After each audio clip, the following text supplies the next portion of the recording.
ওকে।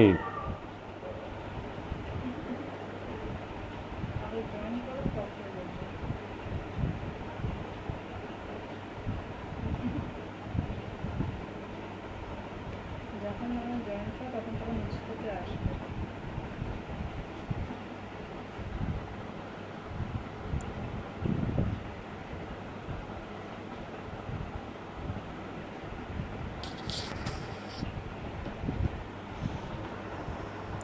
ওকে, এই তো কুন্তলকে দেখতে পাচ্ছি। তো আমার প্রথম ফেসবুক লাইভ, এখনও জানি না কীভাবে অপারেট করতে হয়। 8টা বাজে। সো যেরকম বলেছিলাম 8টার সময় ফেসবুক লাইভে চলে আসবো, ফেসবুক লাইভে চলে এসেছি, কিন্তু একটু ওয়েট করছি।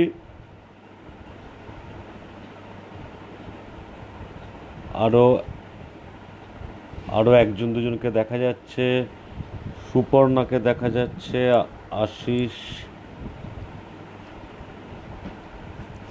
আশিসকে দেখা যাচ্ছে। বা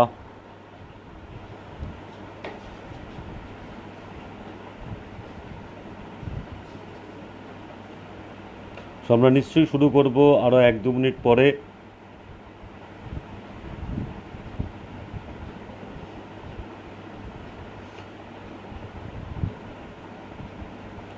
ওকে, বাংলাদেশ থেকে কেউ জয়েন করেছে দেখতে পাচ্ছি।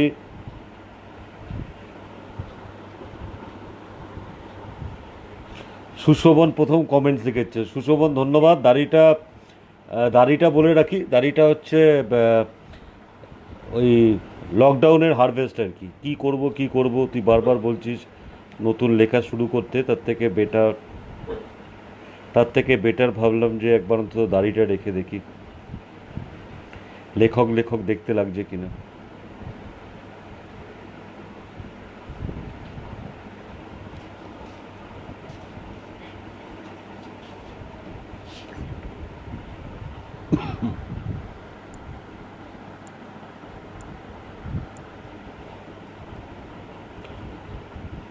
ওকে, আমরা শুরু করি। আসলে এটা প্রেরণার রিকোয়েস্ট বা প্রেরণার অনুপ্রেরণা বলা যেতে পারে। বইচইয়ে লেখকদের বলা হয়েছিল তারা যেন ফেসবুক লাইভে আসে এবং তারা তাদের বইটা নিয়ে কথা বলে। সো আমি বইটা নিয়েই বসেছি, 3 বাহু 10 মুখ। এবং কিছু প্রশ্ন আসতে শুরু করেছে। আমরা ডেফিনেটলি একটা দুটো প্রশ্ন নিয়ে কথা বলতে শুরু করব। যারা বইটা পড়েছেন, যারা বইটা পড়েননি, হয়তো আমরা ছোট করে একটা বইয়ের ওভারভিউও করব। তো বইটা কি নিয়ে, কীভাবে বইটার বইটার ব্যাকগ্রাউন্ড স্টোরি কি, এরকম নিশ্চয়ই কথা বলা যায়।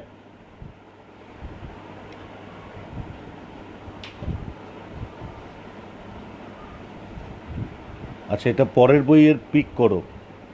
আচ্ছা, পরের বই, হ্যাঁ, পরের বইটা নিয়েও কথা বলবো। শেষের দিকে ডেফিনেটলি আমরা পরের বই নিয়ে কথা বলবো। আহ, কিন্তু তার আগে আমরা 3 বাহু 10 মুখ নিয়ে কিছু ডেফিনেটলি বলার চেষ্টা করছি। আমরা আশা করি 3 বাহু 10 মুখ কেউ কেউ পড়েছেন। এবং আমি যখন বইটা লিখতে শুরু করি, সত্যি কথা বলতে তখন কিন্তু একবারের জন্য ভাবিনি যে বইটা কোনো দিন একটা বই আকারে বার হবে এবং তারপরে সে বইটা এরকম মানুষের কাছে পৌঁছে যাবে। বইটার বয়স, 3 বাহু 10 মুখের বয়স এখন 1 বছর 3 মাস। 1 বছর 3 মাসের দোরগোড়াতে বইটার তিনটে সংস্করণ। বইটা বাংলাদেশ থেকে প্রকাশনা পাওয়া আমার মনে হয় যে অনেক একটা বইটার জন্য, 3 বাহু 10 মুখের জন্য একটা বড়সড় সাফল্য। বইটা কীভাবে লেখা শুরু হয়েছিল এরকম কিছু প্রশ্ন ছিল। তো বইটা কীভাবে লেখা শুরু হয়েছিল সেইটা আমি মনে করার চেষ্টাও করছিলাম আজকে লাইভে আসার আগে। বইটা অ্যাকচুয়ালি এটা ভেবে শুরু হয়নি। বইটার সাবজেক্ট লাইনটা নিয়ে প্রথমে আমি বোধহয় লেখালেখি শুরু করেছিলাম যখনই সময় পেতাম। এটা একটা এটা একটা স্ট্রেস রিলিভিং অ্যাক্টিভিটির মতো ছিল, যে একটু সময় পাওয়া গেছে, আচ্ছা পুরাণের এই পার্টটা কি বলছে, শিব পুরাণে কেন এই কথাটা বলা আছে, এরকম একটা দুটো লাইন লেখালেখি করা শুরু করা থেকেই আস্তে আস্তে বইটা এগোতে শুরু করে। বইটা কিন্তু এই রহস্যের বা থ্রিলারের মোড়ক পায় অনেক পরে। বইটা যখন লিখতে শুরু করেছিলাম তখন কিন্তু একবারের জন্য ভাবিনি যে এটা একটা থ্রিলারের আকারে দিতে হবে। তারপরে দেখলাম যখন বইটা থ্রিলার কেন এলো, কোথা থেকে এলো, কারণ বইটা আমার মনে হলো যে এত একটা গুরুগম্ভীর সাবজেক্ট, যেখানে একটা একটা একটা সিভিলাইজেশনকে ব্যাখ্যা করা আছে, যেখানে আমি আমার মতো কিছু যুক্তি দিচ্ছি, কিছু হিস্টোরিক্যাল ব্যাকগ্রাউন্ড আছে, কিছু তথ্য আছে, সেখানে কজন পাঠক এত গুরুগম্ভীর বই পড়বে। এখন হয়তো অন্য কিছু অ্যাসপেক্ট এসছে, আরও প্রচুর বই নাড়াচাড়া করে দেখেছি যে এই ধরনের প্রচুর ধরনের বই, বাংলা বই আছে যেটা ইকুয়ালি সমাদৃত। তাহলে এই ধরনের সিরিয়াস সাবজেক্ট নিয়ে লেখালেখি করাই যায়। কিন্তু তিন বাহু দশমুখের আগে আমি এত বাংলা বাংলা ভাষায় এত গুরুগম্ভীর বই পড়িনি কখনো। তো আমার মনে হলো যে এটা হয়তো আমার মতো করে লিখতে গেলে হয়তো একটা রহস্য, একটা থ্রিলার, একটা জার্নি এরকমভাবে না সাজালে হয়তো পাঠক বইয়ের পাতা উল্টাবে না। আহ, এভাবেই শুরু হয়েছিল। এবং প্রথম বইটা কে শুনতো, হয়তো কিছুটা লিখলাম, তারপরে হয়তো আমার বউকে হয়তো দু পাতা পড়িয়ে শোনালাম, তো সে তার মতো করে কিছু কমেন্টস করলো। সে কখনো পুরো বইটা একবারে পড়ে দেখেনি। বইটা কমপ্লিট লেখা হয়ে যাবার পরে আমার মনে হয় যে বইটা লেখা শুরু হয়েছিল 2013 সালে, কারণ এই বইটাতে পুরো গল্পের যে সিকোয়েন্স করা আছে সেটা 2013 সাল থেকে সিকোয়েন্স করা আছে। এবং অনেস্টলি বইটা 2013 সালেই বোধহয় লেখা শুরু হয়েছিল, ওই রকম সময় 20 নভেম্বর বা 21 নভেম্বর, এই পার্টিকুলার পিরিয়ডটায়, সরি ডিসেম্বর। যেভাবে বইয়ে ডেট দেওয়া আছে এক্স্যাক্টলি ওই রকম একটা সময় থেকেই বইটা লেখা শুরু হয়, 20 ডিসেম্বর 2013। এরপরে এরপরে বইটা শেষ আর হচ্ছিল না। তার অনেক কারণ ছিল। আমাদের তিন বাহু দশমুখের একটা কোর কমিটি আছে, যারা বইটা প্রথম পড়েছিল, ডেফিনেটলি যাদেরকে আমি শুনিয়েছিলাম তারা উৎসাহ দিয়েছিল। তারা বলেছিল অবভিয়াসলি নাম করতেই হবে সব্যসাচী চ্যাটার্জির নাম। আমার দাদার মতো, বন্ধুর মতো। সে একটা চ্যাপ্টার শুনে বলল যে বাহ, এটা তো বেশ ভালো কমপ্লিকেটেড স্টোরি, এটাকে পুরোটাকে নামাচ্ছিস না কেন? তারপরে আমার আরেক বন্ধু দাদার মতো প্রসূন চৌধুরী, সে বললো যে না, এটা তোকে লিখতেই হবে, শেষ কর, অফিস তো থাকবেই, তার মধ্যে কেন বই লিখে উঠতে পারবি না?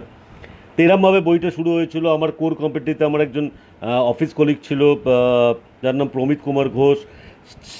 তাকে আমি অনেক কষ্ট দিয়েছি, তাকে রাত জাগিয়ে এই বই পড়ে পড়ে শুনিয়েছি। আর লেখক কী হয়, লেখক যখন লিখে ফেলে না, তখন কাউকে একটা শোনাবার জন্য ছটফট করে, আর তাকে জোর করে শুনতেই হয়।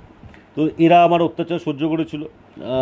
কিন্তু পরবর্তীকালে, এবং শতদ্রু, আমার যে বইয়ের অলঙ্করণ করেছে আমার বন্ধু শতদ্রু, এরা কিন্তু পরবর্তীকালে বইটা লঞ্চের সময় কীভাবে মার্কেটিং হবে এটা আমার সঙ্গে একসঙ্গে বসে প্ল্যান করেছিল। আমরা বহুবার, অ্যাটলিস্ট দুবার তিনবার আমরা বসে একটা নতুন সাবজেক্টের ওপর বই কীভাবে লঞ্চ হবে এটা আমরা ভেবেছিলাম। ওই বইমেলার আগে যেরকম হয় দৌড়াদৌড়ি, এরকমভাবেই বইটা ছিল। আমি আমার প্রথম বইটা উপহার দিয়েছিলাম রামকৃষ্ণ ভট্টাচার্যকে, যিনি বেচু অবল লেখক। তো রামকৃষ্ণবাবু বইটা যখন বই আকারে এলো, তখন বইটা পড়ে রামকৃষ্ণবাবু এটা প্রচণ্ড ভালো সমালোচনা করলেন। তিনি এক্সাইটেড ছিলেন যে কীভাবে লিখেছো, কেন লিখেছো, এই কথাটা কেন, এই গল্পটা এরকম মোড়ক কেন পেলো, এরকম প্রচুর রামকৃষ্ণবাবুর প্রশ্ন ছিল। এবং তখন আমি বুঝলাম যে না, ঠিক আছে, এটা এটা এটা এত বড় লেখক, একজন প্রতিষ্ঠিত লেখকের যদি ভালো লেগে থাকে, তার মানে বইটা হয়তো চলতে পারে। তারপরে বইটা পড়েছিলেন কাজল ভট্টাচার্য, আরেকজন লেখক, আমার খুব প্রিয় লেখক। তিনি পড়ে বললেন যে দারুণ হয়েছে, একদম টান টান। জমে ক্ষীর, এটা আমার মনে আছে হোয়াটসঅ্যাপে লিখেছিলেন, জমে ক্ষীর। তো এরকমভাবে প্রথম একটা কনফিডেন্স ডেভেলপ করলো যে না ঠিক আছে, তিন বাহু দশ মুখ একটা মাইথোলজিক্যাল থ্রিলার, যেখানে একটা গুপ্ত দল আছে, যেখানে একটা আননোন এরকম একটা সিক্রেট সোসাইটি, তারা একটা পুঁথির খোঁজ করছে, সেই পুঁথিটাতে কী আছে। আমাকে ইনফ্যাক্ট এর পরবর্তীকালে বহু পাঠক প্রশ্ন করেছেন যে গুপ্ত রহস্যটা কী। তো তাদের জন্য জানিয়ে রাখি যে এই লকডাউন পিরিয়ডে আবার শুরু করেছি, তিন বাহু দশ মুখের পরের ভার্সন আসছে। তো আশা করা যায় যে সেইখানে আমরা আরও বেশি হয়তো গুপ্ত রহস্যের কথা আমরা জানতে পারবো। আরেকটু বইয়ের ব্যাকগ্রাউন্ড এই সময়ে ডেফিনেটলি অভিক সরকারের সঙ্গে পরিচয় হয়। অভিক সরকার বইয়ের জগতের মার্কেটিংয়ের ব্র্যান্ড। তিনি আমাকে তার নিজস্ব টিপিক্যাল ভাষায় বললেন যে ঠিক আছে, চলবে, এটা এটা দিয়ে দাও। অভিক এই ডায়লগটা দিয়েছিল মনে আছে যে আগ লাগা দেঙ্গে, এরকম বললো, বইচইকে দাও আগ লাগা দেঙ্গে, এরকম একটা কথা বললো। ইনফ্যাক্ট অভিক অভিক সরকার অভিক সরকারকে আমাকে পরিচয় করে দিয়েছিলেন রামকৃষ্ণবাবুই, বলেছেন যাও গিয়ে অভিকের সঙ্গে দেখা করো, ও কিন্তু এরকম উম, এরকম এই ধরনের থ্রিলার বই ওর ওখান থেকে সব থেকে বেশি পাবলিসিটি পাবে। আমি এই পাঠ প্রতিক্রিয়া ব্যাপারটাই জানতাম না। ইনফ্যাক্ট আমি একদমই কোনো বইয়ের গ্রুপে আমি কোনোদিনই সদস্য ছিলাম না। আমি পাঠ প্রতিক্রিয়াটা পেতে শুরু করি, আমার এখনও মনে আছে ঈশিতা কর্মকার, আমি জানি না ঈশিতা জয়েন করেছে কি না, কিন্তু ঈশিতা কর্মকার বোধহয় আমাকে প্রথম একটা মেলে একটা পাঠ প্রতিক্রিয়া পাঠিয়েছিল। আর তার মতো করে তার সমালোচনাও ছিল। সেখান থেকে বেস করে হয়তো আমার মনে হলো যে না, এরম পাঠ প্রতিক্রিয়া তার মানে এই বই গ্রুপগুলোতে বেরোয়। তো আমি তখন এই বই গ্রুপগুলোর সদস্য হতে শুরু করি। এই করতে করতে আরেকজন পাঠকের সঙ্গে পরিচয় হলো। অনেক অনেক পাঠকের খুব ভালো ভালো লেখা আমার মনে আছে। ইনফ্যাক্ট আমরা এবারে যেটা করেছিলাম সেটা হচ্ছে কিছু পাঠকের প্রতিক্রিয়া হিসেবে আমরা বইটার শেষে কিছু পাঠকের প্রতিক্রিয়া, পুরোটা তো দেওয়া যায়নি, যতটুকু মনে হয়েছে সেরকম কিছু পাঠকের প্রতিক্রিয়া আমরা এখানে কিন্তু পাবলিশ করেছিলাম। যাদের পাঠকের প্রতিক্রিয়া অবশ্যই রামকৃষ্ণবাবুর একটা ভিডিও আছে, যেটা উনি বলেছিলেন যে তার বইটা কেমন লেগেছে, বইটা সম্বন্ধে উনি বলেছিলেন। সেই ভিডিওটা তো লোড করা যায় না, ওটা তিন বাহু দশ মুখ পেজে আছে। কিন্তু পাঠক প্রতিক্রিয়াদের আমরা নন্দিনী দাস, মেরিন মুখার্জি, অরুন্ধতী ব্যানার্জি, সাবর্ণা চক্রবর্তী, অগ্নিশ চক্রবর্তী, আমার অগ্নিশের বেশ এক পাতার মেল মনে আছে। ঈশিতার বানান ভুল হয়েছে, ঈশিতা দুঃখিত, ওটা পরের সংস্করণে ঠিক করা হবে। শুভদীপ কোলে, এরকম কতগুলো পাঠক প্রতিক্রিয়া আমরা দিয়েছিলাম। কিন্তু এরকমই করতে করতে একজনের সঙ্গে পরিচয় হলো, তার নাম হচ্ছে সুশোভন। সুশোভন আমাকে প্রথম সমালোচনা বলতে যা বোঝায়, এটাতে তো প্রথম দিকে তো এরকমই আসছিল যে খুব ভালো, কি টান টান রহস্য বা ভালো সাবজেক্ট, দারুণ লেগেছে, আনপুট ডাউনেবল, এরকম টাইপসের ফিডব্যাক আসছিল। কিন্তু সুশোভন আমার প্রথম সমালোচক, যে বইয়ের ভুল ভ্রান্তি ধরে হাইলাইট করে তার একটা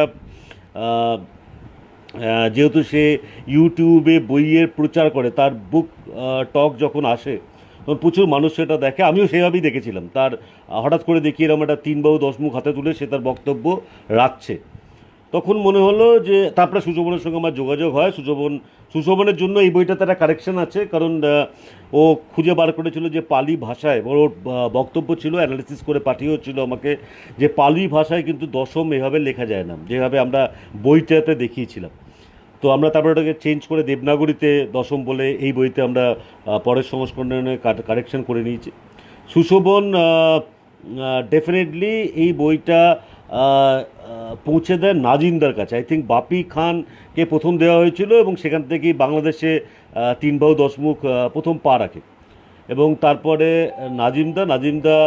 নাজিমদা সুন্দরভাবে আমাকে কিছু ফিডব্যাকও দিলেন বইটা সম্বন্ধে। উনি রহস্য রোমাঞ্চ লেখকদের সম্রাট, তো উনি উনি আমাকে যখন কিছু ফিডব্যাক দিলেন তো আমার দারুণ লাগলো। আমিও ভাবলাম যে এটা সত্যি সত্যি বাংলাদেশে পাঠক পড়তে পারে কিনা।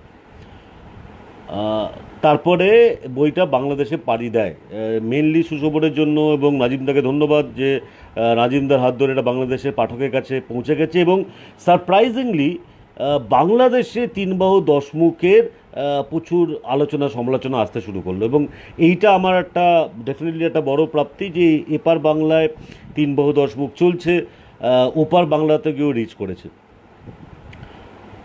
এবং সেখান থেকেও এই যে একটা প্রাচীন সভ্যতা, একটা একটা হিস্টোরিক্যাল ব্যাকগ্রাউন্ড, এখানে একটা হিস্টোরিক্যাল ব্যাকগ্রাউন্ড আছে। আমি যদি বইটার ব্যাকগ্রাউন্ড হিসেবে দু তিনটে কথা বলতে চাই, ডেফিনেটলি বইটার ব্যাকগ্রাউন্ড হচ্ছে এরকম যে আমরা আমাদের ইতিহাস কখনো হরপ্পা মহেঞ্জোদারো সভ্যতা, যে ইন্ডাস ভ্যালি সিভিলাইজেশন, এই সভ্যতাটার সঙ্গে কোনোভাবেই এই মৌর্য পিরিয়ড, গুপ্ত পিরিয়ড, যখন থেকে হিন্দু রাজত্বের কথা, হিন্দু সাম্রাজ্যের কথা আসতে শুরু করে, এই ব্যাপারটাকে লিঙ্ক করতে পারেন। এর মাঝখানের এরিয়াটাকে বলা হয় যে darken period of Indian history. এবং ডার্কেন পিরিয়ডে যোগসূত্র কি? যোগসূত্র হচ্ছে এখানে ইন্ডাস ভ্যালি সিভিলাইজেশনের পরে একটা বৈদিক সভ্যতা নিয়ে আলোচনা করা হয়, যেটাকে ভেডিক পিরিয়ড বলা হয়। এবং তারপরে গল্পগত সব কিছু পুরাণে আছে। পুরাণ সবসময় একটা মাইথোলজি, পুরাণে অদ্ভুত মিস্ট্রিয়াস কথাবার্তা, সব কিছু অতিরঞ্জিত। কেউ মনে করে না যে পুরাণ কোনো দিন হিস্ট্রি হতে পারে, কিন্তু এটা কোনোদিন পেন ডাউনও হয়নি। পেন ডাউন যেটা হয়েছে সেটা ওই রামায়ণ মহাভারত এরমভাবে এটা নিয়ে লেখালেখি, এটা নিয়ে প্রচুর ভার্সন আছে, যেখানে এই পিরিয়ডের কথা বলা আছে কিন্তু তার কোনো সত্যতা নেই, সেটা কোনোভাবেই ইতিহাস নয়। কেউ মানে না, দেশে এবং বিদেশে কেউ মানে না যেখানে কোথাও একটা ইতিহাস আছে। তো গুপ্ত রহস্যটা এক্স্যাক্টলি এটার উপরে দাঁড়িয়ে আছে। গুপ্ত রহস্য দাঁড়িয়ে আছে কারণ আমার মনে হয়েছে যে গুপ্ত রহস্য হচ্ছে একটা যোগসূত্র, যে একটা হরপ্পান পিরিয়ড, ভেদিক পিরিয়ড, পৌরাণিক পিরিয়ড, একটা মাইগ্রেশন হলো। যে সময় ভেদিক পিরিয়ডে শুধু যজ্ঞ ছিল, সেখানে কোনোদিন পূজা ছিল না। পৌরাণিক পিরিয়ডে যজ্ঞ সরে গেল, যজ্ঞতে সবসময় নিরাকার, ঈশ্বর সবসময় নিরাকার ছিল। পৌরাণিক পিরিয়ড যখন এলো, সেখানে ঈশ্বরের মূর্তি তৈরি হয়ে গেল, এবং সেটা সমস্তটা মাইগ্রেট করে গেল পুজো আচ্ছায়। যে সময়কার মানুষরা একই ফ্লো, একটা যজ্ঞ থেকে কি করে পুজোতে শিফট করলো, এটা ডেফিনেটলি একটা একটা একটা একটা কানেক্টিভ পয়েন্ট। আমরা হয়তো ওইটার ওপরে ডেফিনেটলি কেউ জিজ্ঞেস করেছেন যে বহুবার বিভিন্ন জায়গায় তিন বাহু দশমুখ পেজেও, এবং পার্সোনাল মেল আইডিতেও জিজ্ঞেস করেছেন যে এটা নিয়ে কী সাবজেক্ট, কী রিসার্চের অবকাশ আছে, কী জিনিস পড়ার আছে, অনেক কিছু। মানে এটাতে এই সাবজেক্টটা এত ভাস্ট, এটার কোনো শেষ নেই। এই সাবজেক্টটার এমন একটা লাইন আপ আছে যেটা যদি কেউ কারোর ভালো লেগে যায়, কারোর যদি পড়তে শুরু করে, এটা কোনো এন্ড হতে পারে না। এবং প্রত্যেকটা লাইনের একটা করে ব্যাখ্যা আছে, প্রত্যেকটা গল্পের একটা করে ব্যাখ্যা আছে।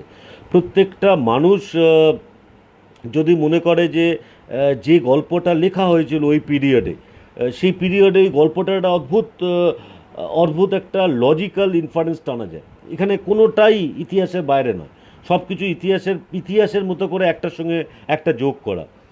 তো এটা করতে গিয়ে আমি তখন অ্যানথ্রোপোলজি, এই ব্যাপারটা, এই সাবজেক্টটা, যেখানে মানুষের আবির্ভাবের গল্প বলা আছে, যেখানে মানুষের আবির্ভাবকে ব্যাখ্যা করা আছে,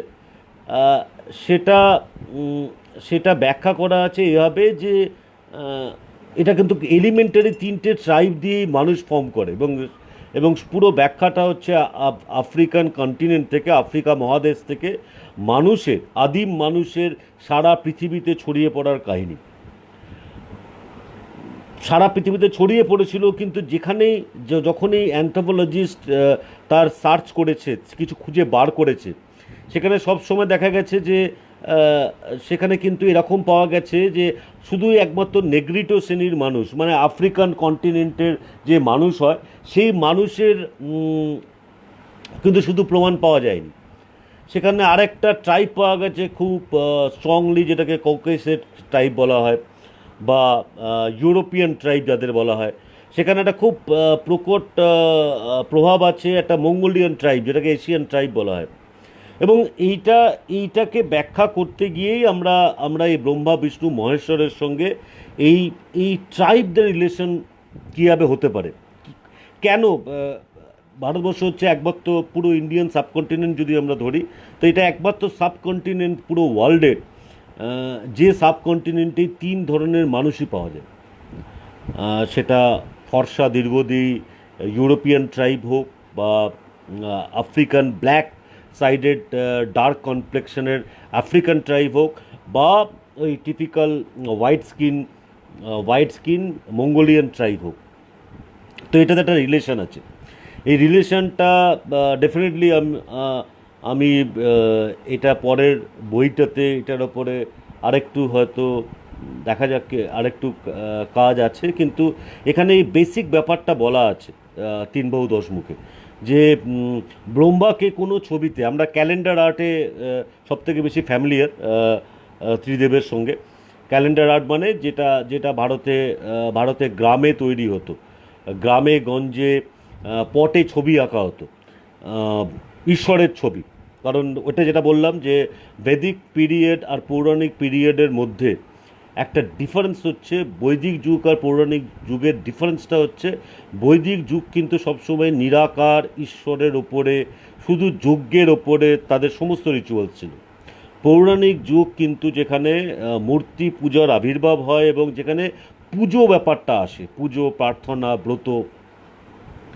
সো এই এই পিরিয়ড এই যে ছবিগুলো আঁকা হয়েছিল, এই ছবিগুলোতে ব্রহ্মাকে কিন্তু কখনো কালো দেখানো হয়নি।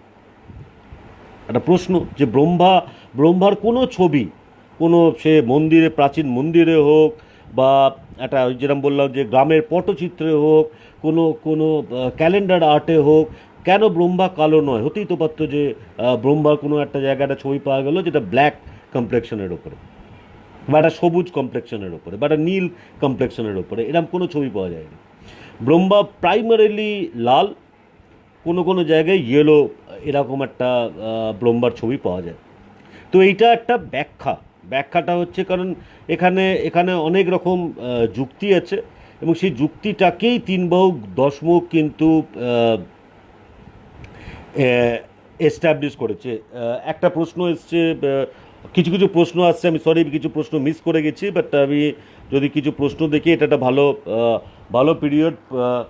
ওকে, সুশোভন অলরেডি অ্যান্সার করে দিয়েছে, বৈদিক যুগ আগে না পৌরাণিক যুগ?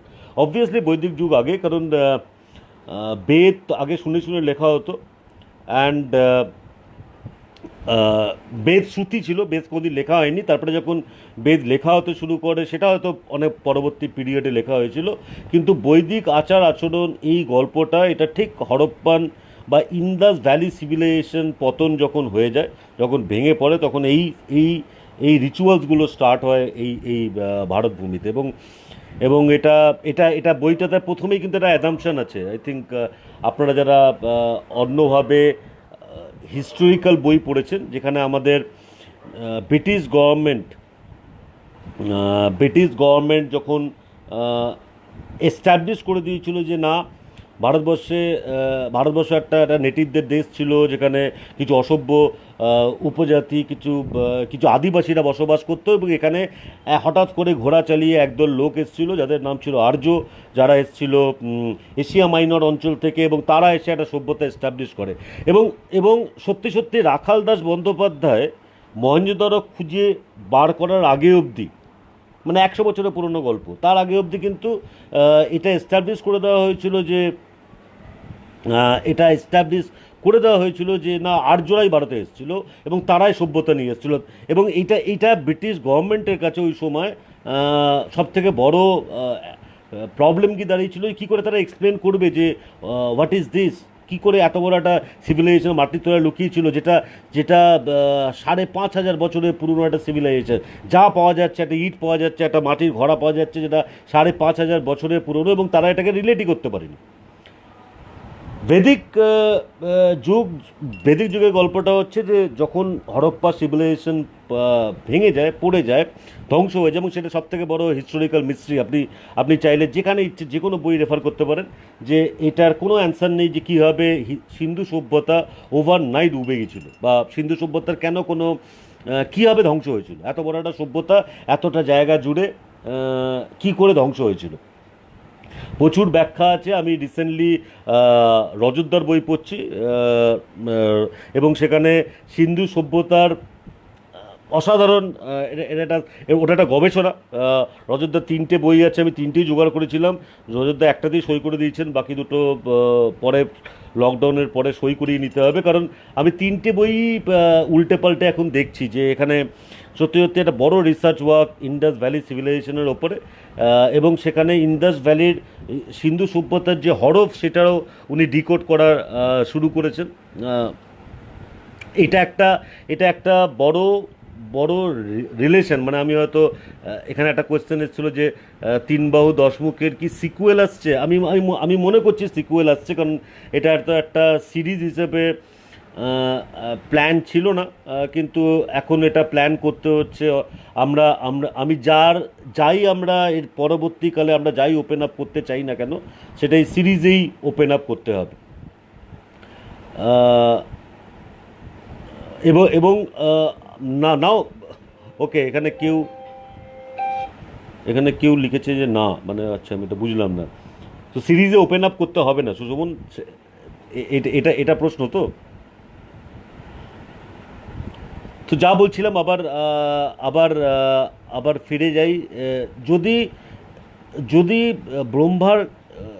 ব্রহ্মাকে যদি কোনোভাবে লাল, এই লাল রংটার সিগনিফিকেন্স কী, আর বিষ্ণুকে কেন এই একটা টিপিক্যাল নীল বা কালো রঙে দেখা যায়, এবং বিষ্ণুকে নীল বা কালো রঙে দেখার জন্য কিন্তু এটাতে যে কোনো, মানে আবার আপনি পুরনো যে কোনো রেফারেন্সে খুঁজে বার করুন, বিষ্ণুকে কোনো ছবি পাওয়া যায় না, কোনো পটছবিও পাওয়া যায় না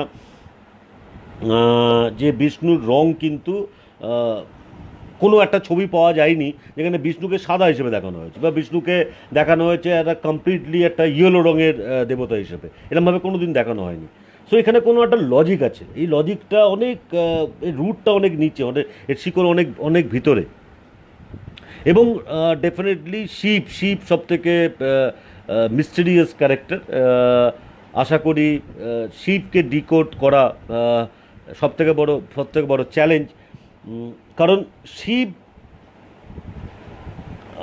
কখনো দেখা যাচ্ছে শিব একটা নীল রঙের চেহারায়, কখনো দেখা যাচ্ছে শিবের রঙে ধবধবে সাদা, কোনো স্তোত্রে উল্লেখ আছে শিবের রং উজ্জ্বল, এবং কোনো স্তোত্রে উল্লেখ আছে শিব শুধু তার বডি কালার আলাদা ছিল, তিনি বিষ খেয়েছেন, তিনি নীল হয়ে গেছেন।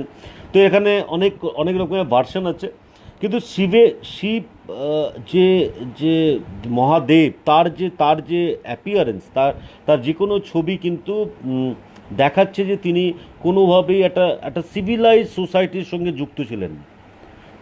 তার ছবি কিন্তু সবসময় একটা জঙ্গলে, একটা পাহাড়ে, একটা সাধুর বেশে, এবং পুরাণে প্রচুর গল্প আছে যে শিবকে মানছে না সে, যারা সিভিলাইজ সোসাইটির লোকজন, এটা তারা কিছুতেই মানতে পারছে না শিবকে। তো সেইভাবে এই গল্পটার 3 বাহু 10 মুখের এই ব্যাখ্যাটা আছে যে কেন ব্রহ্মা ওই অঞ্চলটার লোক, এবং 3 বাহুর যে সবথেকে বড় যে কভার পেস্টের ছবি, এই ছবিটা কিন্তু সিগনিফাই করে যে এটা ইন্ডাস ভ্যালি সিভিলাইজেশনের একটা সবথেকে বড় দেবতা, তার ছবি। এবং তারপরে এটার ব্যাখ্যা আছে যে এই ছবিটা, এই গল্পের কথাতে দুজন গুপ্তদলের সদস্য যখন ডিসকাস করছে, তারা বলছে যে না, তার মানে দেখো এই ছবিটা যদি ভালো করে দেখো, এই ছবিটাতে কিন্তু 3টে মুখ আছে, শিবকে কখনো 3টে, এটা কিছুতেই পশুপতিনাথের ছবি হতে পারে না, এটা প্রজাপতির ছবি।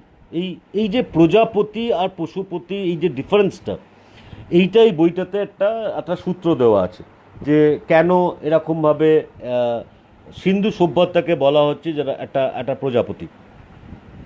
সিন্ধু সভ্যতার হেড যে দেবতা তিনি কেন প্রজাপতি হতে যাবেন? কারণ এটা সিভিলাইজ একটা সোসাইটি ছিল, এবং এবং সেই সোসাইটিতে সামহাও আদার সেই সোসাইটির মধ্যেই কিন্তু ব্রহ্মার উত্থান, এবং শিব এই এই সোসাইটির সঙ্গে তার যোগাযোগই হয় হচ্ছে সতীর সঙ্গে তার বিবাহের পরে।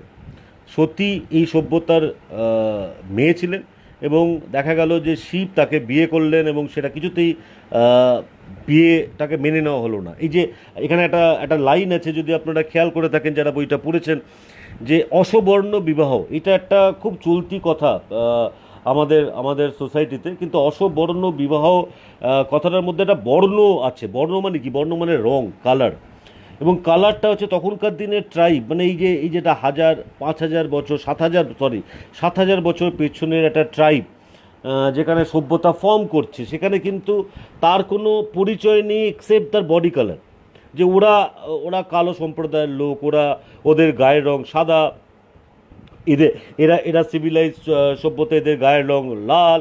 তো এরকমভাবে একটা বর্ণ ভাগ করে কিন্তু তার জাতি উপজাতি ফর্ম করেছিল, এবং সেইটার ওপর বেস করেই শ্রীচক্র যন্ত্রের একটা ম্যাথামেটিক্যাল ব্যাখ্যা দেওয়া আছে। আমি ম্যাথামেটিক্যাল কথাটা এই জন্য বলছি কারণ আপনি যদি শ্রীচক্র যন্ত্রটা দেখেন, ওটাকে ধীরে ধীরে পার্টে পার্টে ডিকোড করা আছে।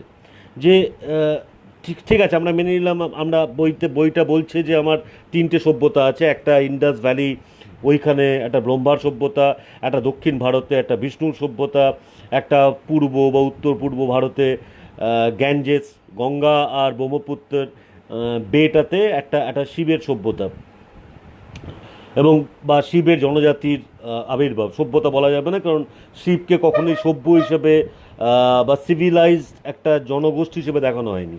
শিবকে বারবারই বলা হয়েছে তিনি ভূত প্রেতদের নেতা। শিবকে বারবার বলা হয়েছে তার তার সঙ্গীরা হচ্ছে গণ, তার সঙ্গীরা হচ্ছে পিশাচ, এবং তাকে কেউ মানছে না, তাকে কোথাও সম্মান দেওয়া হচ্ছে না যে তুমি দেবতা। কিন্তু এই 3টে সভ্যতা যখন মিক্স আপ হতে শুরু করে, তখন ভারতবর্ষে, এই ভারত ভূখণ্ডে, মানে ভারতবর্ষ বলতে কিন্তু এখানে বারবার একটা জিনিস বলা আছে যে এটা কিন্তু একটা এক্সটেন্ডেড ভারত উপমহাদেশ। তো সেটা হয়তো বার্মা অবধি ওপাশে বিস্তৃত, পেছে আফগানিস্তান অবধি বিস্তৃত। এখানে আস্তে আস্তে এই সিভিলাইজেশনের এক্সপ্যানশন স্টার্ট হয়, এবং এখানে একটা অদ্ভুতভাবে পুরাণে কিন্তু এই যে গার্জিয়ানস অফ স্পেস, এই যে 10 দিকপালের কথা বলা আছে, যে এই দেবতা এই দিকটাকে দখল করে রেখেছে। ওকে, শ্রীচক্র যন্ত্রের ব্যাপারে আর একটু বিস্তার। ডেফিনেটলি শ্রীচক্র যন্ত্রটা যেমন হিন্দু ধর্মের 3টে বেসিক সিম্বল হচ্ছে, 3টে বেসিক সিম্বল হিন্দু ধর্ম সিম্বলে ভরা, এবং প্রচুর সিম্বল আছে যেটা আমরা জানি না বা আমরা চর্চাও করি না। কিন্তু প্রাইম সিম্বলগুলোর মধ্যে ডেফিনেটলি আমরা ওং সিম্বলটাকে চিনি, আমরা স্বস্তিকা সিম্বলটাকে চিনি। আর একটা সিম্বল খুব খুব প্রচলিত এবং একদম খুব প্রাচীন সিম্বল, সেটা হচ্ছে শ্রীচক্র সিম্বলটা। শ্রীচক্র যদি ওপর থেকে দেখা যায় তাহলে এটাকে মনে হবে যে এটা একটা খুব বড় একটা একটা নকশা, একটা নকশা যেখানে অনেকভাবে শ্রীচক্রকে ব্যাখ্যা করা আছে। পদ্মফুলের ভেতরে এটা অংশ হিসেবে ব্যাখ্যা করা আছে, এটাকে বিভিন্ন ট্রায়াঙ্গেল। কিন্তু সবথেকে মজার ব্যাপারটা হচ্ছে শ্রীচক্র যদি আপনি কোনো এমনি বইটা পেলে আপনি এক্সপ্যান্ড করেও দেখতে পারেন, সেখানে কিন্তু একটা ট্রায়াঙ্গেল, একটা বেসিক ট্রায়াঙ্গেল দিয়ে শ্রীচক্র যন্ত্রের এক্সপ্যানশন স্টার্ট হয়। তো শ্রীচক্র যন্ত্রের ঠিক মাঝখানটা একটা ট্রায়াঙ্গেল আছে, যে ট্রায়াঙ্গেলটা একটা উল্টানো ত্রিভুজ। যে উল্টানো ত্রিভুজটা যদি আমরা দেখি, এটাই কিন্তু এই 3টে সভ্যতা যেটা নিয়ে কথা বলছিলাম, ব্রহ্মার সভ্যতা, বিষ্ণুর সভ্যতা, শিবের সভ্যতাকে কিন্তু কানেক্ট করলে এই ইন্ডিয়ান সাবকন্টিনেন্টে একটা ট্রায়াঙ্গেল তৈরি হয়। এই ট্রায়াঙ্গেলটা এভাবে দেখানো আছে বইতে। এটা একটা ব্যাখ্যা যে এখান থেকে একটা দুটো জনগোষ্ঠী যদি মিশ্রণ হয় তাহলে আরেকটা নতুন জনগোষ্ঠী তৈরি হচ্ছে, আবার অন্য দুটো জনগোষ্ঠীর মিশ্রণ হলে আরেকটা। তো এরকম করে এই 3টে পয়েন্ট গিয়ে 6টা পয়েন্টে দাঁড়ায়। এবার এই 6টা পয়েন্ট তারপরে এক্সপ্যানশন হলে 10টা পয়েন্টে গিয়ে দাঁড়ায়, 10টা পয়েন্ট এক্সপ্যানশন হলে 20টা পয়েন্টে গিয়ে দাঁড়াবে। এরকমভাবে শ্রীচক্র যন্ত্রের এক্সপ্যানশন হয়েছে, এইটাই বইটাতে দেখানো আছে। এটা একটা লজিক, যে লজিকে এরকমভাবে দেখানো আছে যে এরকম 10টা আরও, মানে প্রাচীন 3টে সভ্যতার পরবর্তী ভার্সন হচ্ছে নতুন করে 10টা সভ্যতা তৈরি হয়েছে। Okay, Sri Chakra is the form of Shakti, right? Sri Chakra ঠিক শক্তির ফর্ম নয়, এখানে শিব অ্যান্ড শক্তি দুজনকেই একসঙ্গে মেলানো আছে। কারণ এটা এটা যারা পূজা আর্চা করেন তারা অনেক ভালোভাবে এটার ব্যাখ্যা করে দিতে পারবেন। যে কেউ জিজ্ঞেস করে দেখতে পারে। কারণ যখন আঁকা হয়, যখন আমরা মেঝেতে, স্পেশালি যখন আদিশক্তির পুজো হয়, যখন মেঝেতে আঁকা হয়, তখন উল্টানো ত্রিভুজ এবং সোজা ত্রিভুজ আঁকতে হয় মেঝের ওপরে। তো চন্দন দিয়ে 4টে সোজা ত্রিভুজ, তার নিচে 3টে উল্টানো ত্রিভুজ আঁকতে হয়। এটা এটা নারী এবং পুরুষ শক্তিকে রিপ্রেজেন্ট করে। সেই জন্য শ্রীচক্র হচ্ছে এরম একটা সাবজেক্ট, যেটাকে দুটো ভার্সন নিয়ে এটাকে একসঙ্গে করে তারপর এটা এক্সপ্যানশন শুরু হয়। আমার মনে হয় যে এটা একটা ব্যাখ্যা। এই ব্যাখ্যাটা ডেফিনেটলি ডিবেটেবল, কারোর পছন্দ হতে পারে, কারোর নাও হতে পারে, কিন্তু এক্সপ্যানশন থিওরিটা কিন্তু থিওরি। যে বেদের পিরিয়ডে যে দেবতাদের কথা পাওয়া যায়, তাদের মধ্যে কেউ কেউ কিন্তু পরবর্তীকালে পৌরাণিক পিরিয়ডে খুব কমজোর হয়ে গেছিলো, তাদেরকে আর খুঁজে পাওয়া যায়নি। নতুন কিছু দেবতার আবির্ভাব হয় যারা বেদের পিরিয়ডের পরে পৌরাণিক পিরিয়ডে তাদের ইন্ট্রোডাকশন হলো। সবথেকে বড় এক্সাম্পল হচ্ছে বরুণ দেব। বরুণ, যদি আমরা যদি বেদ দেখি, এই পুরো বৈদিক পিরিয়ডে বরুণকে কিন্তু বারবার অসুর হিসেবে তুলনা করা হয়েছে। সমস্ত তার নামে সমস্ত শ্লোক, এটা কিন্তু তাকে, বরুণ দেবকে বলা হয়েছে অসুর। আর বেদের পরবর্তী পিরিয়ডে যখন পৌরাণিক পিরিয়ড শুরু হয় বৈদিক পিরিয়ডের পরে, তখন কিন্তু সে আর কিন্তু বরুণকে অসুর বলা হচ্ছে না, বরুণ তখন দেবতাতে মাইগ্রেট করে গেছে। যেমন যদি আমরা বেদের পিরিয়ডটা দেখি, বেদের পিরিয়ডে কিন্তু বিষ্ণু সব থেকে খুব বলশালী দেবতা নয়। বিষ্ণু একজন আদিত্য, মানে অন্য সব আদিত্যের মতো একজন আদিত্য শুধু।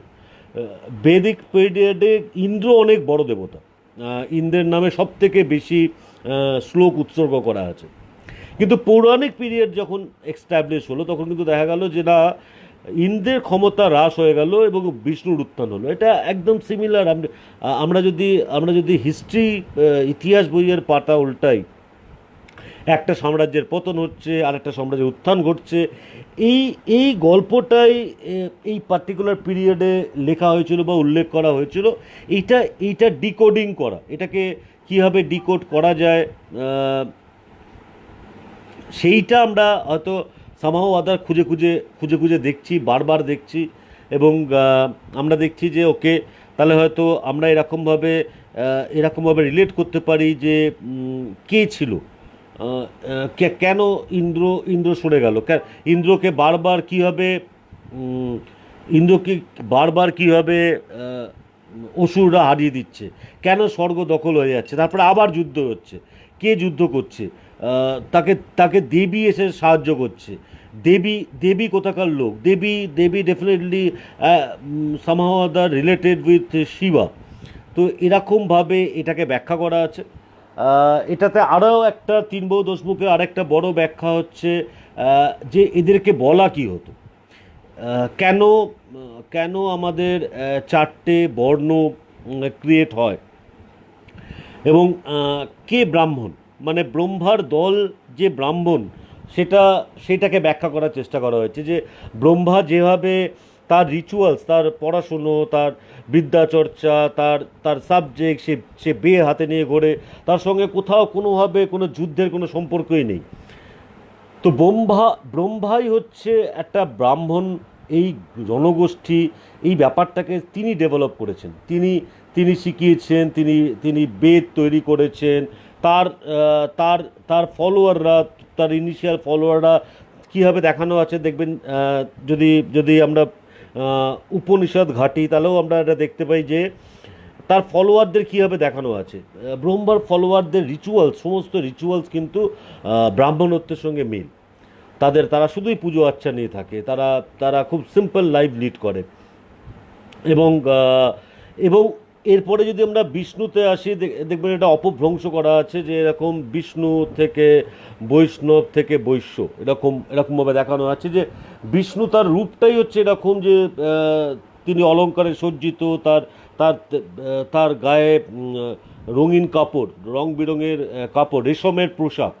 তো দেখা দেখা যাচ্ছে যে বিষ্ণু এবং বিষ্ণুর সমস্ত কিছু, তার বৈভবটা প্রচণ্ড ভালোভাবে প্রকট। কারণ ব্রহ্মার সঙ্গে যেমন সরস্বতী রিলেটেড, বিষ্ণুর সঙ্গে কিন্তু লক্ষ্মী রিলেটেড। লক্ষ্মী হচ্ছে দ্য গডেস অফ ওয়েলথ, দেবী, যিনি যিনি যিনি যিনি শুধুই ধন সম্পত্তি, এই এই ওয়েলথের দেবী। বিষ্ণু ডেফিনেটলি সেই সেই সোসাইটিটাল নেতা ছিলেন বা দেবতা ছিলেন বা তাদের আরাধ্য ছিলেন। তারা বিষ্ণুকে ফলো করতো, যারা যারা এই বাণিজ্যটা করতো, যারা এই ট্রেডিংটা করতো, যারা যারা ডেফিনেটলি এরকমভাবে তৈরি হয়েছিল যেখানে তাদেরকে আমরা একটা একটা ক্যাটাগরি করি, তাদেরকে আমরা বলি বৈশ্য। তারা তারা ট্রেডিং ক্লাস, তাদের তাদের কাজ, তাদের তাদের তাদের সঙ্গে বিদ্যা চর্চার খুব একটা সম্পর্ক নেই। তাদের কাছে ধন সম্পত্তি আছে, তাদের কাছে প্রচুর অর্থ আছে। সিমিলারলি আমরা শিবকে যদি দেখি, শিবের ওই যে বললাম, শিব সবথেকে বড় মিস্টেরিয়াস ক্যারেক্টার এই এই এই পুরো এই পিরিয়ডটা, যেখানে বিভিন্ন বিভিন্ন মানুষের বিভিন্নভাবে শিবকে ব্যাখ্যা করা আছে, বিভিন্নভাবে শিবকে পুজো করা হয়। এবং দেখা যাচ্ছে, আমি আমি ডেফিনেটলি সিকুয়েলে শিবের তিনটে রূপ নিয়ে কথা বলছি, বলার চেষ্টা করছি অ্যাটলিস্ট। শিব একটা রূপ কিন্তু পুরোপুরি যোদ্ধার রূপ। ত্রিশূল হাতে দাঁড়িয়ে আছেন শিব। শিব কোনো কিছু বোঝেন না। শিব তার সঙ্গে তার সঙ্গী সাথী হচ্ছে গণেরা, তার সঙ্গী সাথী হচ্ছে বীরভদ্র বলে একজন ক্যারেক্টার, যিনি একদম ভয়ানক বড় যোদ্ধা। তার সঙ্গী হচ্ছে কালী, যিনি যিনি ছেদন করছেন। এবং শিবের পরবর্তীকালে শিবের যে কনসার্ট, যে দেবী দুর্গাকে যখন দেখা হয়, দেবী দুর্গা হচ্ছে অ্যাবসলিউটলি একজন যুদ্ধের দেবী। তাকে অন্য কোনোভাবে তার তার একটা ব্যাখ্যা আছে, তিনি গৌরী, তিনি তিনি হয়তো মানব কল্যাণে, তিনি হয়তো আশীর্বাদ দিচ্ছেন, তিনি অন্নপূর্ণা। এই পার্টটার পরেই যখন দুর্গা হিসেবে যখন দেখা হয়, তখন তাকে শক্তি বলা হয়। এবং শক্তি কিন্তু অলওয়েজ রিলেটেড উইথ ওয়ার। আমরা যদি পুরো রামায়ণ মহাভারত ঘেঁটে দেখি, রামায়ণ মহাভারতও কিন্তু যুদ্ধের আগে কখনো ইয়ের পুজো হয়নি, ব্রহ্মার পুজো হয়নি। যুদ্ধের আগে কখনো বিষ্ণুর পুজো হয় না। যুদ্ধের আগে শুধুমাত্র দেবীর পুজো হয়। এবং যখন ইন্ডিভিজুয়াল যুদ্ধ হয়, প্রচুর জায়গায় অর্জুনের এক্সাম্পল আছে, তখন তখন কিন্তু শিবের পুজো হয়। তো এই যুদ্ধের সঙ্গে এই ট্রাইবটার ভীষণভাবে ক্লোজলি রিলেটেড। তো এই জন্য এই এই ট্রাইবটা হচ্ছে শিব শক্তি মিলিয়ে এটা অপভ্রংশ হতে হতে ক্ষত্রি হয়েছে, ক্ষত্রি থেকে ক্ষত্রিয় হয়েছে। এবং এই যে ব্রাহ্মণ, বৈশ্য আর ক্ষত্রিয়, এরা এরা রিলেট করেছে, তারা তারা একসঙ্গে এসছে, তাদের তাদের সবারই মধ্যে এই আচার ব্যবহারটা তৈরি হয়েছে। এবং এই যে আচরণের ওপরে তাদেরকে দল ভাগ করা হয়েছে। তাদেরকে বলা হয়েছে, না, তোমার কাজ হচ্ছে তুমি বিদ্যা শিক্ষা নিয়ে থাকবে, তুমি শুধু বিদ্যা চর্চা করবে, তুমি দেখো কোন পুঁথি, তুমি আবিষ্কার করো, তোমার কাজ হচ্ছে শুধু এইটাতে নিজেকে বন্দি করে রাখা। বৈশ্যদের কাজ হচ্ছে তোমাকে ট্রেড করতে হবে, তোমাকে আরও অনেক অনেক বড়োভাবে আমরা দেখাচ্ছি, তোমাকে আরও বেশি বাণিজ্য করতে হবে, তোমাকে অর্থ সম্ভব করতে হবে। এরকমভাবে বৈশ্য ট্রেডটাকে আইডেন্টিফাই করা হয়েছে। এবং ক্ষত্রিয়দের কাজ হচ্ছে শুধু যুদ্ধ করো, তোমার কাজ হচ্ছে তুমি প্রোটেকশন দেবে, তোমার কাজ হচ্ছে তুমি জমি দখল করবে। তো এই ব্যাপারটা এই সমাজটাতে ইভলভ হতে শুরু করে। একটা ভালো প্রশ্ন, বাঙালিরই তো দুর্গাকে ঘরের মেয়ের মতো দেখি, কারেক্ট? এটা এটা এটা খুব একটা ডিবেটেবল ভার্সন। কারণ দুর্গা কিন্তু বিভিন্ন জায়গায় তার মতো রূপ নিয়ে নিয়েছে, এবং বিভিন্ন জায়গায় সেই জনবসতি। এবং এই যে দুর্গার রূপ, যে ঘরের মেয়ের রূপ, এটা কিন্তু খুব হাল ফিলালের গল্প। এটা এটা 18th সেঞ্চুরির গল্প। মানে দুর্গাকে যে পুজো বাঙালিরা যেভাবে পুজো করতে শুরু করে, সেটা কিন্তু 18-19th সেঞ্চুরির গল্প, যেখানে ইনফ্যাক্ট একটা খুব ভালো এখানে খুব ভালো একটা লেখাও আছে, পড়ে চাইলে পড়ে দেখতে পারেন, যে ক্লাইভ এসে যখন এখানে এসেছিলেন, তখন এটা একটা রাজনৈতিক একটা অ্যাপ্রোচ ছিল, যেখানে কলকাতাতে প্রথমই সার্বজনীন দুর্গা পূজাটা শুরু হয়, যেখানে দুর্গাকে মেয়ে হিসেবে দেখা হয়, যেখানে কার্তিক গণেশকে তার ছেলে হিসেবে দেখা হয়। কিন্তু ভারতবর্ষের সব অঞ্চল, এবং লক্ষ্মী সরস্বতীকে তার মেয়ে হিসেবে দেখানো দেখানো হয়েছে, কার্তিক সরস্বতীকে তার ছেলে হিসেবে দেখানো হয়েছে। ভারতবর্ষের অন্য কোনো অঞ্চলে কিন্তু এরকম এরকম গল্প নেই। ভারতবর্ষে যেমন আমরা এপাশে, আহ, হ্যাঁ কারেক্ট, অনেক বল্লাল সেনের হাত ধরে দক্ষিণ ভারত থেকে বাংলায় আসে মহিষাসুর মর্দিনী। সো এটাই পাল বংশের পতন, সেন বংশের উত্থান। আমার আমার নিজস্ব ধারণা, এটা ডেফিনেটলি এটা তর্কের বিষয়। যেমন গণেশ, এক একটা অঞ্চল এক একভাবে গণেশকে ব্যাখ্যা করেছে। গণেশ ফর ইস্টার্ন মার্কেট, বাংলার জন্য কিন্তু গণেশ একজন অবিবাহিত ক্যারেক্টার। তাকে তাকে কলা বউয়ের সঙ্গে বিয়ে দিয়ে দেওয়া হয়, তা একটা রিচুয়ালস দেখানো হয়। ওয়ারাজ যদি আমরা পশ্চিমে যাই, ওয়েস্টার্ন ভারতে, তাহলে কিন্তু গণেশের দুজন স্ত্রী আছে, ঋদ্ধি সিদ্ধি বলে, মানে তাদেরও আলাদা করে পুজো হয়। তো এই যে বক্তব্যটা, এটা কিন্তু পরবর্তীকালে আমরা যে সময়টা নিয়ে তিন বাহু দশ মুখ আলোচনা করেছে, যে সময়টা নিয়ে তিন বাহু দশ বুক টাচ করেছে, এটা কিন্তু এটা এই সময় কালটা বুঝতে হবে। ওখানে একটা স্কেলও আঁকা আছে এক্সপ্লেন করার জন্য, যে কোন কাল, যে একটা আমি যদি পুরো হিস্ট্রিটা দেখি, তাহলে হয়তো এটা 12,000 বছরের হিস্ট্রি, 12,000 একটা কল্প, যেখানে সত্যযুগ কোন পিরিয়ডটায় ছিল এরমভাবে স্কেলটা ব্যাখ্যা করেছে। ত্রেতা যুগ কীভাবে এলো, দাপর যুগ কোন পিরিয়ডটা, এবং কোন পিরিয়ডটা কলিযুগ, যেটা যেটা আমরা বর্তমান যুগ হিসেবে কল্পনা করছি। এই পিরিয়ডটায় যেখানে তিন বাহু দশ মুখ যে জায়গাটা হিট করেছে, সেটা কিন্তু সত্য যুগের গল্প। এখানে কিন্তু ত্রেতা যুগ আসেইনি, মানে এখানে কোনো রামের আবির্ভাব হয়নি। তার আগে কিন্তু কীরকম থাকতে পারে সোসাইটিটা, কোনটা কোনটা সূত্র পাওয়া যায়, সেই ব্যাপারটা সেই ব্যাপারটাকে ব্যাখ্যা করা হয়েছে। আর আমরা এখন যে ভার্সনটা দেখছি, এটা কিন্তু অনেক পরবর্তীকালে পরিবর্তিত, পরিবর্ধিত এবং পরিবর্তিত ভার্সন। এই ভার্সনটা আজকের যেভাবে পুজো হয়, এটা কিন্তু পৌরাণিক পিরিয়ডের পুজো নয়। এই পুজোটা মাইগ্রেট করতে করতে আজকের এই রিচুয়ালসগুলোতে এসছে। কিন্তু যে উত্থানের কাহিনী, এই যে এটাতে কোনখানে যদি গল্পটা দেখে থাকেন, শেষটা হয়েছে প্রথম অবতার এবং দ্বিতীয় অবতার দিয়ে। আগে তিন বাহু দশ মুখ শেষ হয়েছে কিন্তু প্রথম অবতার আর দ্বিতীয় অবতার দিয়ে। মানে প্রথম অবতার কি, প্রথম অবতার হচ্ছে মৎস্য অবতার, যেখানে বিষ্ণু একটা মৎস্যের রূপ নিলেন, এবং তিনি লোকজনকে বাঁচিয়ে তিনি নর্থের দিকে চলে গেলেন, এই ব্যাপারটা। এবং একটা প্রলয় হলো, এবং প্রলয় ধ্বংস হয়ে গেল। এবং এটা হচ্ছে ওই দ্রাবিড় আদি দক্ষিণ ভারতের সভ্যতা, যেটা আস্তে আস্তে ধ্বংস হতে শুরু করলো।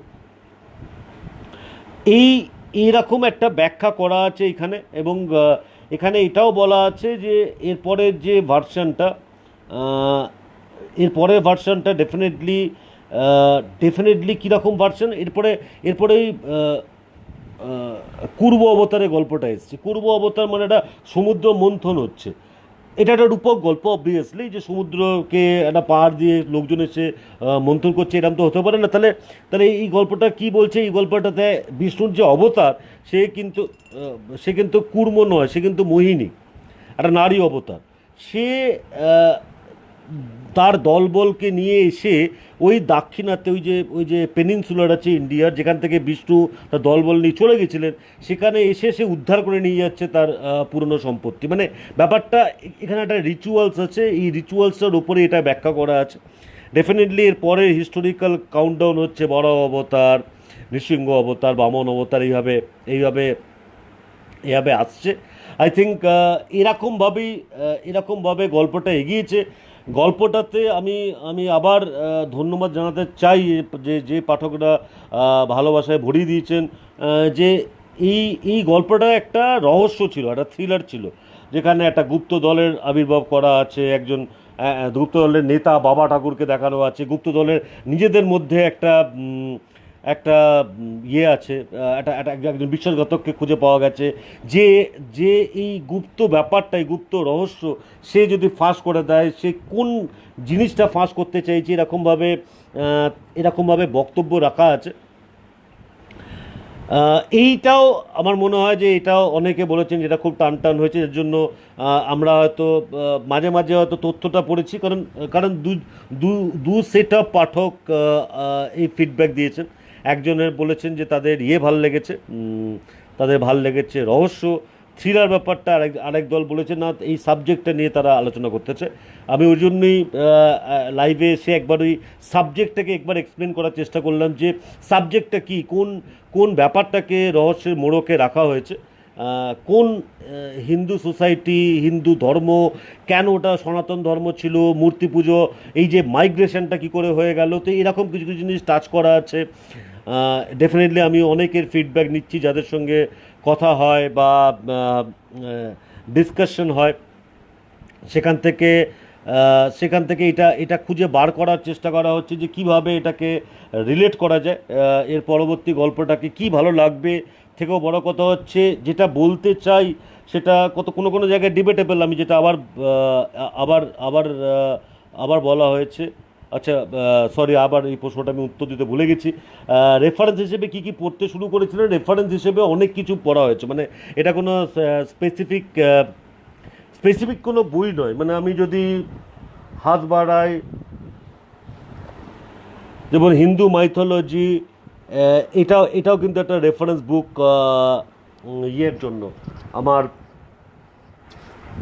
তিন বাহু দশমুখের জন্য, যেগুলো যেগুলো সাহিত্য হিসেবে কোনোদিন সমাদৃত হয়নি, কিন্তু কোনো একটা নিয়ে কথা হয়েছে, ডেফিনেটলি সেটা আমি দেখেছি।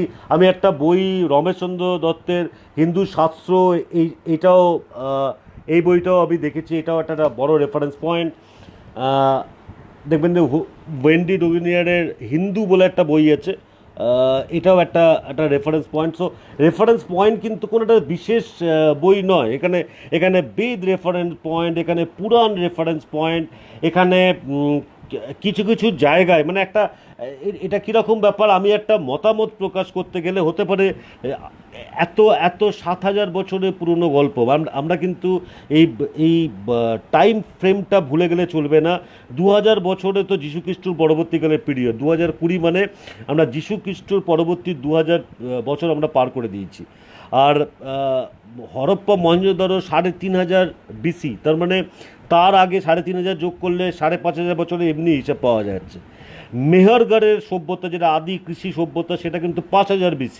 তার মানে এই যদি এটা যোগ করে নেওয়া যায় তাহলে 7,000 বছর আগে তো আমাদের এখানে এস্টাবলিশমেন্ট ছিল, এই উপমহাদেশে সেখানে এস্টাবলিশমেন্ট ছিলই। এই এই গল্পটা নয়, এই সাবজেক্টটার কিন্তু কোনো একটা স্পেসিফিক রেফারেন্স পয়েন্ট নেই, কারণ এখানে এত কিছু হারিয়ে গেছে এবং এখানে একটা করে তথ্যকে তুলে এনে সেটাকে ব্যাখ্যা করার চেষ্টা করা হচ্ছে। যে শিব, মার্কেন্ড পুরাণ, আমি যে পুরাণের ভার্সনটা বলছি, মার্কেন্ড পুরাণে শিব শিব কী করে যমন্তক হলেন, শিব মার্কেন্ডেয়কে বাঁচাতে গিয়ে তিনি আক্রমণ করলেন যম যে এসে নিয়ে যেতে চেয়েছিল মার্কেন্ডেয়কে।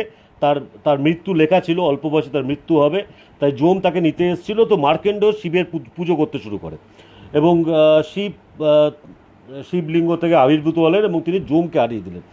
এটা এটা একটা গল্প, এটা একটা পৌরাণিক ভার্সন, মার্কেন্ডেয় পুরাণের একটা অংশ। এবারে এইটাকে রিলেট করতে গেলে এই যে যমন্তক, শিব কেন যমন্তক নাম পেলেন এবং কেন যমকে হারিয়ে দিলেন, এটার কিন্তু রেফারেন্স পয়েন্টটা অনেক কিছু। মানে এখানে জানতে হবে যে মার্কেন্ড কে ছিল, মার্কেন্ড পুরাণ কি বলছে, কার ছেলে ছিল, যম কি করে এসে গেল, যম তখন কোথায় থাকতো, শিব কোথায় থাকতে পারে, এবং এটা কি ঐশ্বরিক একটা পাওয়ার। ডেফিনেটলি আমি এখানে কিন্তু বারবার বইটাতে কতগুলো জিনিস ঘুরে ফিরে এসছে, যে একটা সোসাইটি ছিল, একটা সমাজ ছিল, যে সমাজটা কিন্তু অনেক অ্যাডভান্স সোসাইটি ছিল, এটা হতে পারে না যে আমরা শুধু কল্পনা, মানে আমরা যারা লেখালেখি করি বা আপনিও নিজেকে জিজ্ঞেস করে দেখতে পারেন, শুধু কল্পনা করা যায় না যদি না তার কোনো রেফারেন্স পয়েন্ট থাকে, মানে যদি না সেটা আমি দেখে থাকি। আমি ওটা একটা বইতে এক্সাম্পল দেওয়া আছে এক লাইনে, এটা এটা চারবাক দর্শনের বক্তব্য, যে চারবাক দর্শন বলে যদি না তুমি সোনার পাহাড় তখনই কল্পনা করতে পারবে যখন তুমি জানবে পাহাড় কি আর সোনা কি। সোনা আর পাহাড় দুটোকে মিক্স করে তুমি সোনার পাহাড় কল্পনা করতে পারবে, কিন্তু তুমি ততক্ষণ অবধি কল্পনা করতে পারবে না যখন এটা সোনা কি আর পাহাড় কি দুটোকে, এই দুটো জিনিস তুমি জানবে না। সুতরাং কোনো কোনো কল্পনা, মাইথোলজির যে কোনো মাইথোলজি, পৃথিবীর যে কোনো প্রান্তে যে কোনো মাইথোলজির কোনো কল্পনা কিন্তু বেসলেস হয় না, প্রত্যেকটা কল্পনার পিছনে একটা লজিক থাকে। আই থিঙ্ক এটা এটা আমার মতো করে আমি বলেছি, এবং আমার মতো করে বলবো। আর এটা বারবার আমি লাইভে আরও একটা কারণে এলাম যে আমার যে কাজকর্ম সেখানে হয়তো সব সময় পেয়ে লেখালেখি করা সম্ভব হয় না, কারণ প্রচুর পড়তে হয়। আমি আমি যেমন এই বইটার এক্সাম্পল দিলাম, যে এই বইটা কিন্তু এখন অবধি পুরো পড়া হয়ে ওঠেনি। তো আমি এখন রিসেন্টলি এই বইটা নিয়ে আবার নাড়াঘাটা শুরু করেছি। তো আমার এই বইটা অন্তত রেফারেন্স পয়েন্ট তৈরি করতেই অনেক সময় লেগে যাবে। অ্যাট দ্য সেম টাইম আমার আমার মনে হয় আমি লেখা শুরু করেছি এবং এই লেখাটা আসছে। এবং আশা করি এটার পরের ভার্সন, এবং এর পরের ভার্সনে ওই যে বললাম যে শিব সবথেকে মিস্টেরিক্যাল ক্যারেক্টার, বিষ্ণু তার কীভাবে তাকে আরও ব্যাখ্যা করা যায় এই ব্যাপারটা আমি দেখছি। আই হোপ আজকে আমরা ভাবিনি এতক্ষণ 1 ঘন্টা কেটে যাবে, কিন্তু 1 ঘন্টা কেটে গেছে। প্রশ্ন আরও কিছু আছে। আচ্ছা, আমি কবে লিখছি? আমি যখন সময় পাচ্ছি মাঝে মাঝেই লিখছি। লেখা হলে পরে ডেফিনেটলি বই আকারই আসবে আশা করি। আমি কোনো টাইম দিচ্ছি না। 3 বাহু 10 মুখ যারা খুঁজছেন, আমি ওটা অনেক প্রশ্ন এসছে, ইনফ্যাক্ট আমার সঙ্গে অভিকেরও কথা হচ্ছিল। 3 বাহু 10 মুখ একটু লকডাউনের জন্য আটকে আছে, কারণ আমাদের কাছে আর বই নেই।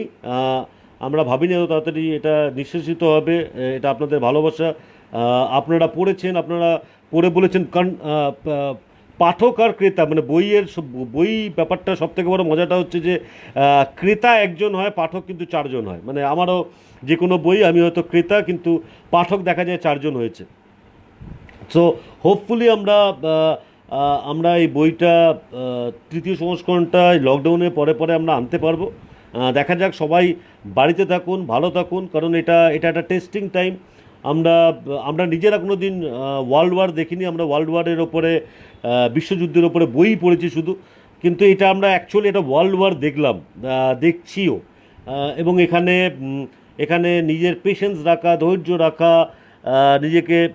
নিজেকে এই পরিস্থিতির সঙ্গে মানিয়ে নেওয়া, এগুলো ভীষণ ইম্পর্টেন্ট। আশা করি আমরা সবাই এই ডিফিকাল্ট টাইম পার হয়ে আবার নতুন করে জীবনযাত্রা স্বাভাবিক হবে ধীরে ধীরে।